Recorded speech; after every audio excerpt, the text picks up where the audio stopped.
Greetings, aviation enthusiasts, and welcome back. Today's potpourri is a mix of ransomware, near misses, and what is going on with the air traffic controller workforce. All things that we need to talk about.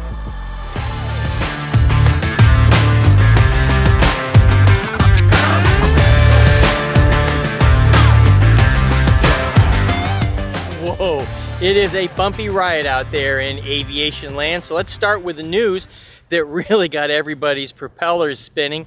Collins Aerospace, a part of giant defense contractor RTX,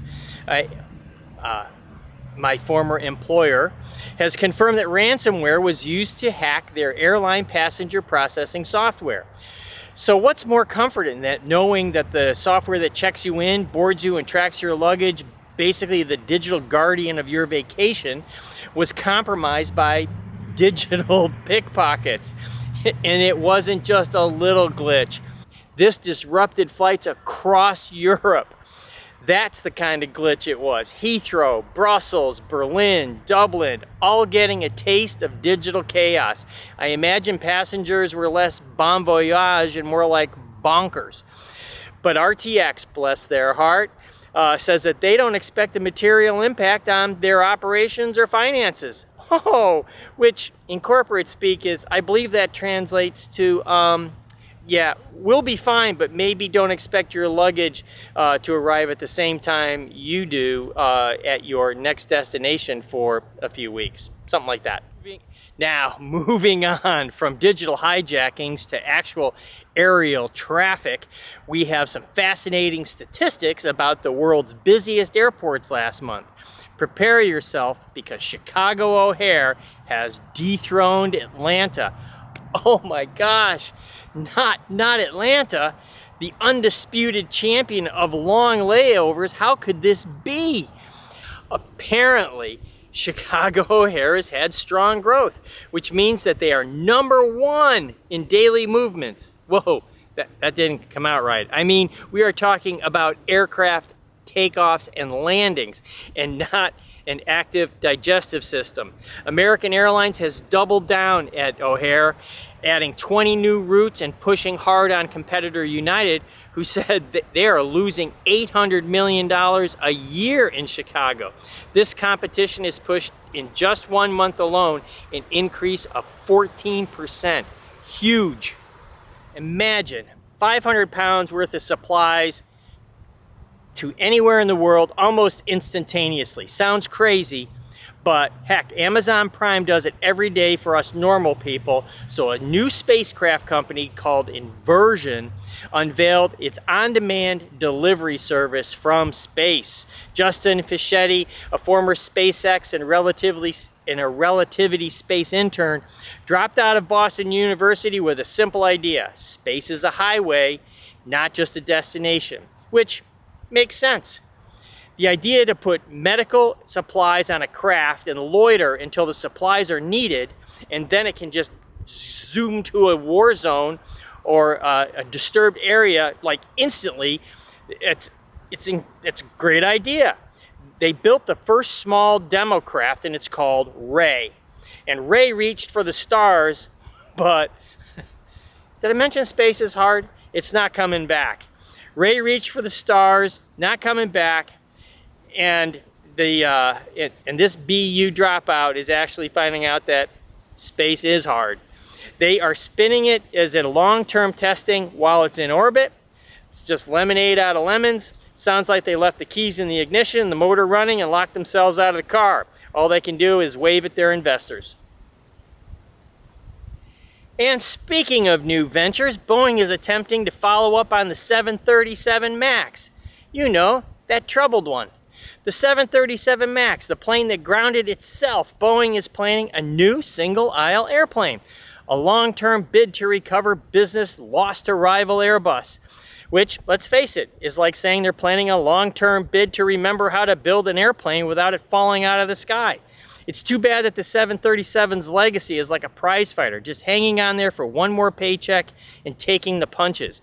There is no time to lose, as Airbus broke a major commercial barrier on Tuesday when the A320 family of planes overtook the long-term leader, Boeing 737, to become the most delivered jetliner in history. We are losing our leadership. Sad, very sad. Boeing's new CEO, Kelly Ortberg, bless his heart, has consistently said that fixing Boeing's long-running quality and manufacturing problems and shoring up its balance sheet are his priorities, which translates to, please, for the love of all that is holy, let us build a plane that doesn't have a door plug blowout. So, let's shift gears to the FAA. Lots to talk about there, but let's start with the recent release of the new Challenge acquisition. Yeah, they have a new term that gives us the illusion that they're going to go to Best Buy and buy some cool new air traffic control stuff for their flow management and data services capability. But actually, if you read the thing, not so much. The FAA wants innovation, and of course they want brand new, but then they send out hundreds of pages of an ancient specification that dates back over 20 years. And they aren't looking for anything operational until the end of 2028. Now there are at least 4 companies that I know of that have an off-the-shelf, globally accepted flow management system at the ready. But this Challenge isn't going to help us travelers at all until after, I repeat, after this administration is over. And the FAA is going to deploy new radars, radios, voice switches, and fix all the telecom problems in less time. They can't even go to Best Buy and buy a new PlayStation. This is ridiculous. So what is the problem? Well, it seems like a classic case of too many cooks in the kitchen and not enough actual cooks. The FAA needs no less than 10 different companies to support them in evaluating the 4 companies that have a real system. 10 companies plus FAA personnel to watch and pick apart a smaller number of companies actually trying to do the work. It's like hiring a jury and then hiring a jury to oversee the first jury. It's an evaluation committee with an evaluation committee. Bureaucracy at its finest. We all need to pray for the winner, as those 10 companies will support the FAA throughout the development and implementation for the unfortunate lucky vendor that wins the job. It's job security for the observers, not that they will know what they're looking at. Deer in the headlights. So we have 10 contractors watching companies deliver a brand new off-the-shelf TV, but who was watching Frontier Communications when they rented a backhoe and dug up some important fiber optic cables? Hundreds of flights were grounded at DFW when Frontier cut the cables, and then the FAA administrator threw the FAA's telecom contractor L3Harris under the bus for failing to ensure redundancies in the system function properly. Enter the blame game. L3Harris fired back that they have a long track record of keeping the entire system up and running, and the problem is old infrastructure. What? Don't try to misdirect what happened. Cables were cut. That has nothing to do with age. But someone didn't call 1-800 before you dig. And there's supposed to be some cable diversity where there's a different route, backup cables, just in case of this kind of event that obviously didn't work.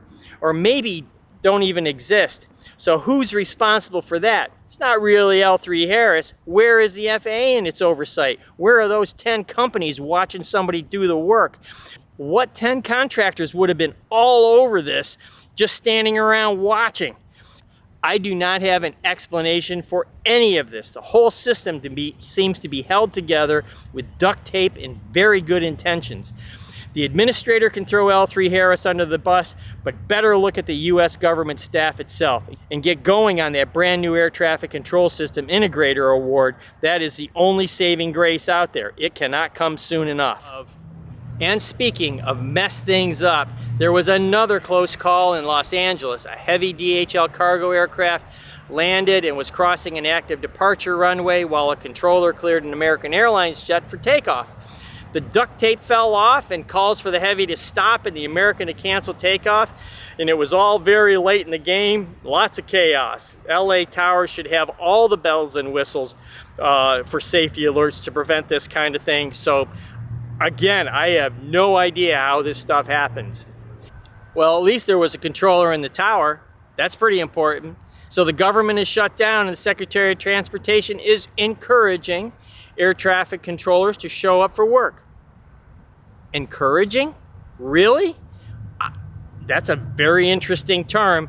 Now, they will get a paycheck on this coming Tuesday. So paycheck issues could be in the future, but it's not today. No reason to be off the job today. Normal ops shows controller staffing is normally about 5% of the delay problem across the NAS, but in the last few days, it has jumped to over 50%. This isn't just rebellious behavior, as the secretary puts it. It is a job action. It is a strike, but with a little plausible deniability. But these actions put us, the traveling public, at risk, and this is unacceptable. Did I mention that they have not missed a paycheck yet?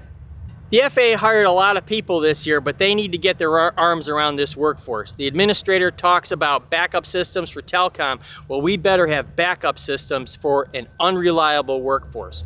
Just saying. As always, thank you for watching, and don't forget to smash that like button, hit subscribe and the notification bell, and we will see you next time.